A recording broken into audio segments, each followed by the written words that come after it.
আমার জোর করিয়ে আনছেন। আমি আফসা কলেজে পরীক্ষা দিয়েছিলাম, জোর করিয়ে আনছেন। বাদে আমার বাপ মরছেন, আমার বাপ মারা দোকান যেতে দিচ্ছেন না।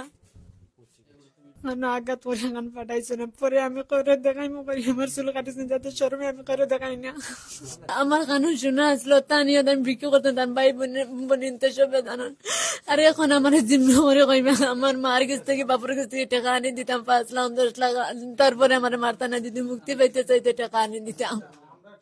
নির্যাতন নিলগে মাথার চুল কাটা, এরপরে খান কাটা, সারা হাত মানে সিগারেটের চুকা দিয়ে জ্বালানো, গলার টিপিয়ে গলার মানে মাংস সরিয়া গেছে গে। এই নির্যাতন এর আগে তারা মানে 2-2.5 মাসে যখন বাচ্চা জন্ম হয়, বাচ্চা গর্ভ আসতে বাচ্চা নষ্ট করলে, বাচ্চা গর্ভ আসতে বাচ্চা নষ্ট করলে, এই পর্যন্ত আমার জানা সে 2টা বাচ্চা নষ্ট করছে।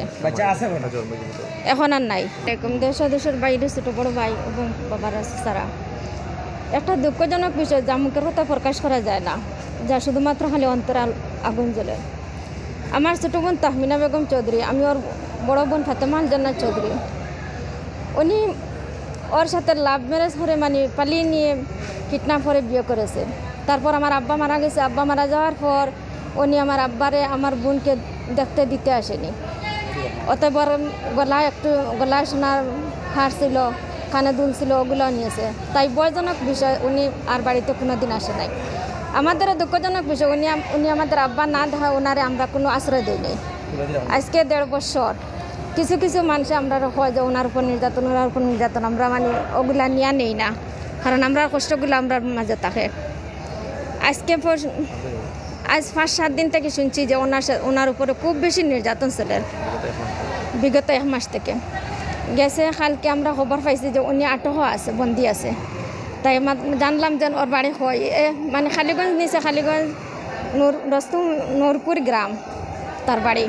আর তারে উদ্ধার করা হয়েছে সিলেট শাহপ্রাণ রস্তমপুর গ্রাম আবাসিক এলাকা। ওখান থেকেও আমার খালার গরু বাইতারা উদ্ধার করছে।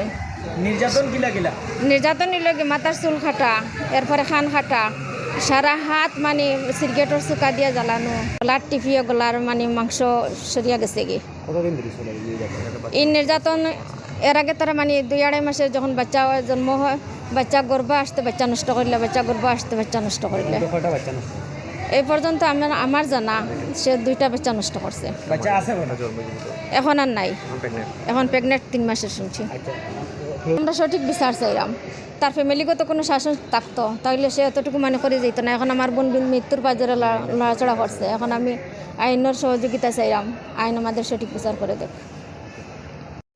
আমার বোন বিগত 1.5 বছর আগে আটগ্রাম কলেজে পড়া অবস্থায় আমার বোনরে কিডন্যাপ করিয়া রাহাত নামে একটা ছেলে নেয়। তখন আমার আব্বা অসুস্থ ছিলেন, আমরা আব্বা নিয়ে মেডিকেল ছিলাম ভর্তি। আমরা খোঁজ খবর খুব বেশি না নিয়েও নিছি না সরম। বোনের সরম বুঝিয়া বাড়িতে না আসতে পারিয়া কারো দুঃখ প্রকাশ না করিয়া কইছেন যে যখন আমার তো সব সারিয়া আইছি তখন আর পরিবারটা জানানিত নাই। না জানার অবস্থায় 2টা বাচ্চা নষ্ট করা হয়েছে। 2টা বাচ্চা নষ্ট করার পর আমরা মনে জানছি না, যোগাযোগ করতে দেন না, তালা মাই বন্ধ করে রাখি দেয়। বিগত 1 মাস থেকে মনে বোনের জামাই কানাডা যেটা বলিয়া 10 লক্ষ টাকা মানে যৌতুক চাই। তখন বোনের কথা হইল যে আমি যখন বাবার বাড়ি থেকে আইছি, আব্বার আমুক দিচ্ছি না, আমি তো বাবার বাড়ি টাকার জন্য যেতে পারতাম না। তাই বইনে আমরা গেছে প্রকাশও করতে পারছি না, তাই নির্যাতন সহ্য করিয়া গেছে। তখন যখন দর্শন জানা তান তো মৃত্যু অনিবার্য, মারি ফেলাই দিব। তখন তিনি মনে যে কোনো পরিস্থিতি মোবাইল নিয়ে আমরা যোগাযোগ করিয়া ঠিকানা দেন। তখন গতকালকে আমরা গিয়ে উদ্ধার করে পুলিশের মাধ্যমে এবং আমার বাইয়েন্টর মাধ্যমে। এর আগে তুমি জানো না কোন জায়গা থানি গেছেন বাকিটা বলতে যোগাযোগ মনে হয় সে নিজে আমাদের সাথে যোগাযোগ করলে বলতো আমি এনডিআর ডাকাত এই সেই। অতএব আমার বাইরে গেছে যে ফোন দিয়া হুমকি দিয়ে যে বোনের মারিয়া ফেলাই দিম, টাকা 10 লাখ দেও, ওইলে বোন বাসে আর এই সে হুমকি আঘাত চিহ্ন হইল গিয়া মাথার চুল কাটা, খান কাটা, গলার টিভিয়া, তারপরে আতো সিগারেটের চুলা দিয়া আর নৌকাটনের চাকু দিয়া আর কি মাংস কাটিয়া ফেলাইলে আর কি। জি অবস্থা। অতএব তলপেটো আগুন দিয়া জ্বালানি পানি দিয়া মনে চিকিৎসা লাগিয়া উসমানী মেডিকেল আছে আমরা। পুলিশ হেফাজতে গতকালকে পুলিশ হেফাজতের মাধ্যমে নেওয়া হয়েছে আর কি। এখন তুমি জানিতে চাইবা আমরা চাইলাম যে আইনের মাধ্যমে সুষ্ঠু বিচার চাই আমরা, বুঝছেন। আসসালামু আলাইকুম। সব কিছুর পরে আপনাদেরকে অসংখ্য ধন্যবাদ যে আপনারা আপনার মূল্যবান সময় আমরা দিচ্ছেন। আসলে ঘটনা হচ্ছে যে আমার খালাগড়ের বোন সম্পর্কে তো আমার ভাই আসলে যোগাযোগ করে কইছেন যে বোনটার ওলা বিয়ে হয়েছে। আপনারা তো বিগত ভিডিওর মধ্যে আগে সব কিছু শুনছেন, আমি নতুন করে খোয়ার না। তো পরে দিয়ে আমার কাছে ইবনে সিনা মেডিকেল ভর্তি আছে। ইবনে সিনা মেডিকেল আমি রাত 4টার সময় গেছি, গিয়ে ইবনে সিনা মেডিকেল পাইছি না। ডাক্তারের সাথে যোগাযোগ করছি, ডাক্তারে কইছে যে এই রুগীটার ভর্তি দিছি আমরা, বলে যে দ্রুত ভর্তি করার লাগে, তারা ভর্তি না করিয়া তারা বাসা নিয়ে বন্ধ করে রাখছে। পরবর্তীতে আমার বোনটার জন্য বিয়ে হয়েছে, তাকমিনা আক্তার যেন বিয়ে হয়েছে। ওনার মাঝে তানোর এক জাল আছে, তানোর মোবাইল থেকে যোগাযোগ করছে আমরা সাথে, বলছে শাহফরান, তারা জকিগঞ্জ থেকে আনিয়া শাহফরান রুস্তম পুরাবাসিক এলাকা দিগন্তর এই এলাকার মাঝে আনিয়া তারা মানে রাখছে আটকাইয়া, এক গড়ির মধ্যে বন্দি করে রাখছে বিগত 15 দিন ধরে। তো আমি অনেক কষ্ট লোকেশন বার করছি। লোকেশন বার করার পরে আমার বড় ভাই আসুন আমরা টিলাগড়ের সাংগঠনিক সম্পাদক আইন ও মানবাধিকার সুরক্ষা ফাউন্ডেশনের শাহফরান, একজন ছাত্রলীগের সুপ্রিয় কর্মী মাজাদ ভাই, তারা নিছি আমি বা এলাকার মই মুরব্বী যারাও আছে সবাই আমি নিছি, নিয়ে আইনও গেছি। গিয়া সেই বাসা, যে বাসাটা লোকেশন আমি সর্বপ্রথম নিছি সেই বাসায় আমি গেছি। বাসায় যাওয়ার পরে আমি বলছি যে আপনার বাসায় হলো একটা মেয়ে আছে, মেয়েটার এনে নির্যাতন করা। তারা সর্বপ্রথমে সবাই না করছে যে না, আমরা বাসার মধ্যে এলাকাও নাই। তো যেহেতু তারা না করছে, আমিও এলাকার মানুষ, আমি যেহেতু আশপাশে সব বাসা চেকিং লাগাইছি বা সবাই মানে ফাটাইছি সব বাসা চেক করার জন্য অনুমতি নিয়ে, সেই মুহূর্তে আমার কাছে খবর আসে যেই বাসায় আছে তারা মানে এগুলো লুকাইয়ের আছে বাথরুমের মধ্যে বন্দি করি।